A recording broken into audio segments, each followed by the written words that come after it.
Hello ખેડૂત મિત્રો, સ્વાગત છે ફરી એક આપણી યુટ્યુબ ચેનલની અંદર।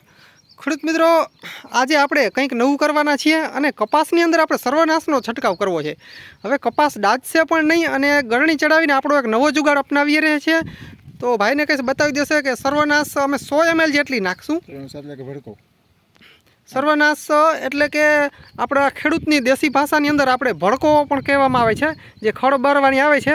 સર્વનાશ એ આપણે કપાસની અંદર છાંટશું અને તમને રિઝલ્ટ પણ બતાવશું કઈ રીતના કેટલી દવા નાખીએ ને કઈ રીતના છાંટશું।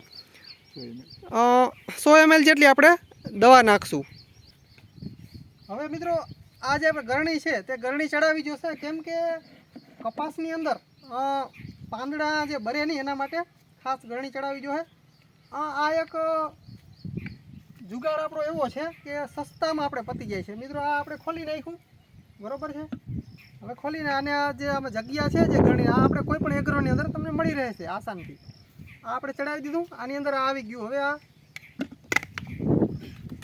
આના જે થ્રેડ છે, થ્રેડની અંદર આના જે થ્રેડ છે એ મેચ આવી જાય,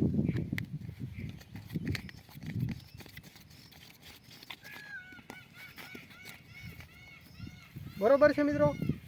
તો હવે આપણે છાંટવાનું ચાલુ કરશું।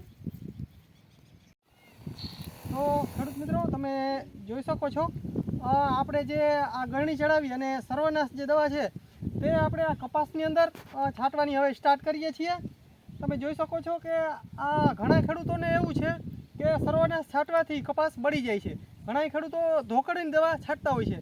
મિત્રો, ધોકડની દવા મૂંઘી પડે છે અને બીજી જે કપાસની દવા સ્પેશિયલ આવે છે ખડ માટે તે પણ મૂંઘી પડે છે।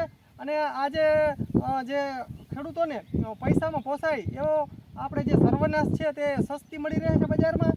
અને કપાસને આમાં સર્વનાશનું મેન ફાયદો એ છે કે કપાસનું જો અડધું પાંદડું દાજે, અડધા પાંદડામાં જો દવા જાય સર્વનાશ તો અડધું જ પાંદડું દાજે છે અને બાકીનો કપાસ બચી જાય છે, એ મેન ફાયદો છે। અને આ દવા છાંટવાની કઈ રીતે કે આપણો જે પંપનો જે વાલ હોય, જે પ્રેશર છે તે ડાઉન કરી નાખવાનું અને હવા પણ ઓછી હોવી જોઈએ। જેમ બને તેમ સવાર સાંજ દવા છાંટવાની અને હવા પણ એકદમ ઓછી હોવી જોઈએ। તમને હું ડેમો દેખાડીશ કે કઈ રીતના દવા છાંટવી। અમે મિત્રો આ બીજી વખત દવા છાંટીએ છીએ કપાસની અંદર।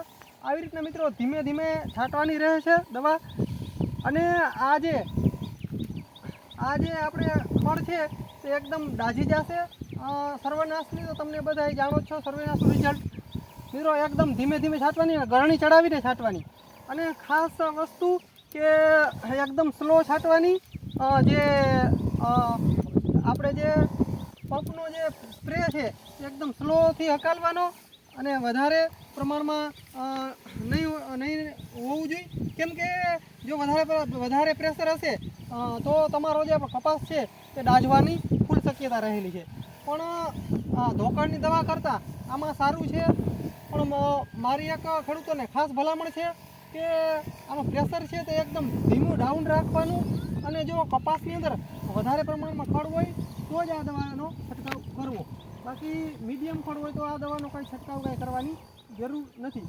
પણ એક ખાસ ભલામણ એ છે કે આની અંદર જેમ બને તેમ આનો જે આપણો જે આનું પ્રેશર છે તે એકદમ ડાઉન રાખવાનું, વધારવાનું નહીં।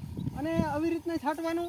તમે જોઈ શકો છો ગરણી ચડાવી અને આવી રીતના છાંટવાથી કપાસને કંઈ થતું નથી અને સર્વનાશનું રિઝલ્ટ તમે જાણો જ છો, સાફ થઈ જાય છે કોઈ પણ જાતનું। મિત્રો, આપણે ગયા ખેરે અહીંયા દવા છાંટેલ છે, તમે જોઈ શકો છો સર્વનાશ। તો એક જ પાંદડું ડાયશું, જુઓ આને કાંઈ નથી થયું આ કપાસને। તો સર્વનાશનો એક મોટો ફાયદો છે। અને ધોકડ છે તે જમીનની અંદર સુધી કામ કરે છે અને જે આ સર્વનાશ દવા છે તે જમીન લેવલે કામ કરે છે। એટલે કપાસના પાળિયાને કાંઈ નુકસાન થતું નથી। કપાસની અંદર જે આની અંદર જે ઝીણા ઝીણા પાળિયા જે છે કપાસના તે આ દવાથી નુકસાન થતું નથી। અને જે ધોકડની દવા છે તેનાથી વધુ અટકી જાય છે અને નુકસાન પણ કરે છે। તો મારો ખેડૂતોને આગ્રહ છે કે સર્વનાશ પણ તમે છાંટી શકો। મિત્રો, હવાનું દબાણ બહુ ઓછું હોવું જોઈએ, હવા વધારે ના હોવી જોઈએ। સવાર સાંજ બને ત્યાં સુધી દવા છાંટવાની। હજી અમારે અત્યારનો ટાઈમમાં આમ જોઈએ તો હવા નીકળી ગઈ છે, આટલી પણ હવા ખરેખર ન હોવી જોઈએ। તો મિત્રો, આવી રીતના છે તો સર્વનાશ તમે છાંટી શકો છો। અને આનું રિઝલ્ટ પણ આપણે ફરી વખત પાછું બતાવશે રિઝલ્ટ। એવું નથી કે આ આ બીજી દવા છે કે એવું નહીં મિત્રો, સર્વનાશ દવા છે. અને આનું રિઝલ્ટ આપણે પાછા વિડીયોની અંદર બતાવશું કે કેટલા ટકા રિઝલ્ટ મળ્યું છે. તો મિત્રો આવી રીતના અમારો જુગાર છે. તમને કેવો લાગ્યો જુગાર? અને તમે આરામથી સર્વનાશથી તમારા કપાસને બચાવી શકો છો. પણ મિત્રો મોટું ફળ હોય તો જ, બાકી સાથી જ હાંકવાનું. આ અમે શેઢાની બાજુમાં જે છે ત્યાં જ મિત્રો અમે છાંટીએ છીએ.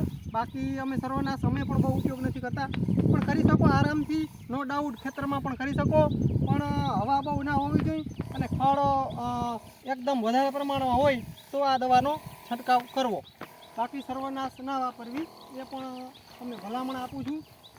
પણ મિત્રો સાવચેતીથી વાપરો તો કોઈ જાતનો ઇસ્યુ નહીં આવે. એકદમ ધીમે ધીમે અને સાવચેતીથી આ દવા તમે છાંટી શકો છો, કોઈ ઇસ્યુ નથી. આ મિત્રો સર્વનાશનું છાંટું છું. તમે વિચાર કરો કપાસની અંદર હું સર્વનાશ છાંટું છું. અને આ મિત્રો એક આમાં જો કદાચ કોઈ કપાસના પાંદડામાં પડે તો એક જ પાંદડું દાજે છે, આખો કપાસ દાજતો નથી. એ એક આનો ફાયદો છે. પણ બને ત્યાં સુધી થડની કપાસનું થડ સાઈડ દવાનો છંટકાવ બહુ ન જવા દેવો, કેમ કે આ ગરણી ચડાવશો તમે એટલે બહુ જાશે નહીં. કપાસના થડ સાઈડ દવા ઉડશે નહીં. બહુ દવા ઉડવા પણ ન દેવી, એ ખાસ ધ્યાન રાખો.